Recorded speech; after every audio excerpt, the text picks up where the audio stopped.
Okay, boys, today we are back with a COD video. The first COD video in a while. As you can see in the background, we have got some gameplay using the SPR 208, I believe, sniper, as well as the M4, which I'm going to show you today. That is the best overall general loadout for Warzone right now, in my opinion. You do see there's a shotgun meta going around, but shotguns are very, very situational, whereas the M4, as you can see in the background now, absolutely shredding through armor, and the SPR 208 just destroys, absolutely destroys when it comes to destroying plates because of one specific attachment. Now we'll talk about that in a second, but you can see another down, another kill. Now if it wasn't for my disgusting accuracy there, I would have killed him as well, but Parachute Man will take him down. I'll show you the full class loadout and why we can melee so well as well. And with one of the last kills, we down easily one tap and we take out the guy underneath very, very easily before getting shotgunned in the back.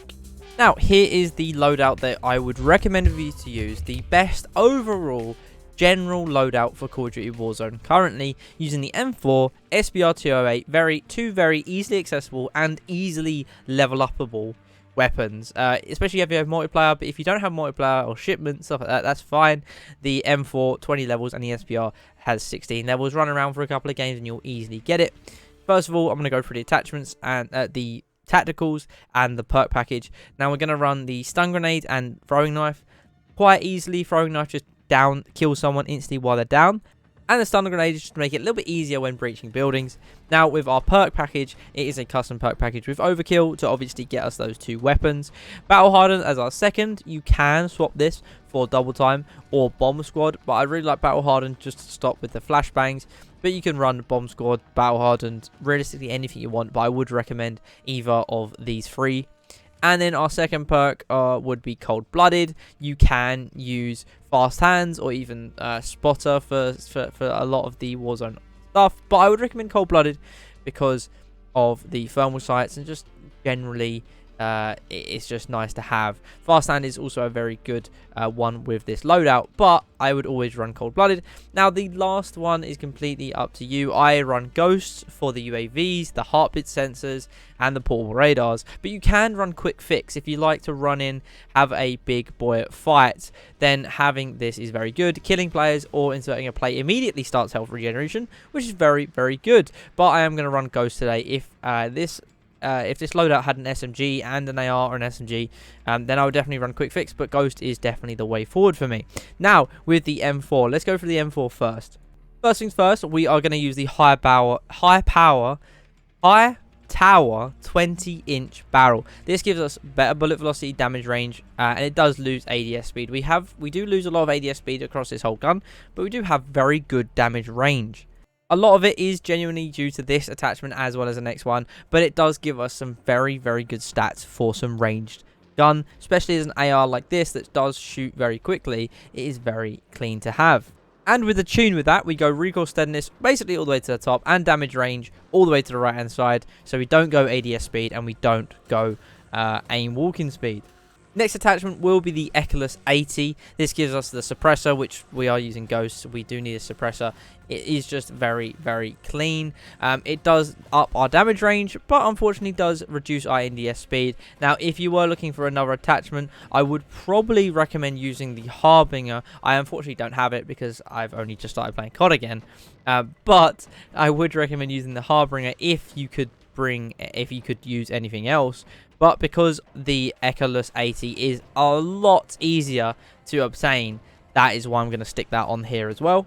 With the tuning, we want to go down a little bit of the ADS side and bullet velocity all the way to the right hand side. So not crazy on the ADS speed, but on the bullet velocity, we want to up it all the way. Third attachment will be the under grip or the under barrel. We're going to use a demo IMP 44 grip. This gives us our hip fire accuracy, our aim idle stability, and recoil stabilization. Louise. Now, it does once again down our ADS speed and our walking speed, but it does so much more of a benefit to us. It is very, very clean. If you don't have that, maybe use the pineapple. The pineapple is very, very good as well. It's one of those classic M4 under barrels, but I would prefer and I would recommend you use a demo instead. because you can put recoil stabilization all the way up to, well, almost all the way up, 0.65, but it doesn't really matter where you put it. And then the bottom where it's ADS speed and aim walking speed and aiming idle speed, stability, keep it exactly where it is. One of the last attachments, well, fourth attachment, I don't know what this is, 60 round mag. Now, there's no real downside. I used to run the 45 mag because the ADS speed was so much better. For only 15 rounds, it was definitely worth it. But, this was like old CODs. But, 60 round mag is definitely worth it. The ADS speed does go down again, but you do have 60 rounds. You're doubling the amount of rounds you have, which is crucial in Warzone. And the last attachment will be the CRONEN Mini Pro. The reason I use this, to be honest with you, you can realistically use any of the sights you want. But the reason I use this is because it's the most clean, it's the most sleek. You can use anything you want, but because of the way this loadout is built, I definitely will recommend using the CRONEN Mini Pro. And with the tuning, we go far and we go ADS speed. This gives us a lot of our ADS speed back, which makes the gun very agile. Again, that is the full loadout for this one, and I would definitely recommend using it. Even if you don't use the SPR, I would definitely recommend using it, and vice versa. If you're not going to use the M4 and you're going to change it for another gun, the SPR is good. So these two guns are very good on their own as well. The first attachment on the SPR will be the Zulu 60. Now, I have made this gun to be the most accessible for newer players or just leveling up a couple of guns. This is very good, and realistically you can swap it out for some other attachments, but it is all-roundedly very good, and I would definitely recommend it. With the tuning, put the bullet velocity all the way to the right and recoil smoothness almost all the way to the very top. Second attachment will be the optic, the SPX80 6.6. Now this is the main... There's two attachments on this gun that make it very good. This is one of those. 6.6 times magnification with that 11 times magnification toggle, so you can really get those mad long shots, or those close range or closer range shots with the sniper don't seem like you're too claustrophobic, doesn't seem too zoomed in, especially with the tuning having aim down sight speed all the way down to the bottom with the weight, well, almost all the way down to the bottom, and the sight almost all the way to the far. Now this helps our ADS speed so much, but it also helps our range and our accuracy a lot. Don't worry guys, we're almost done. The butt stock will be the ZRL T70 pad extension. You have a choice of two. The Bronson makes the recoil control better, but the pad extension over here makes it so our ADS speed goes up, and it only gets better when you tune it. Make sure the ADS speed is almost all the way down to the bottom, about 250, 260-ish, and the bottom is all the way, or almost all the way, to aiming idle stability, about 1.9 to 2 pretty much. Second last attachment is the FSS ST87 bolt. This just makes your rechanging speed faster. That's it. The only other attachment is the rechanging accuracy, but we don't need to use that. We'll use the speed. It helps us fire a lot quicker. And the last attachment, which makes this gun so good, especially with destroying those plates, is the 7.62 Incendiary. This is the only attachment for me that was a little bit grindier, which you had to go and get an LMG to level 13.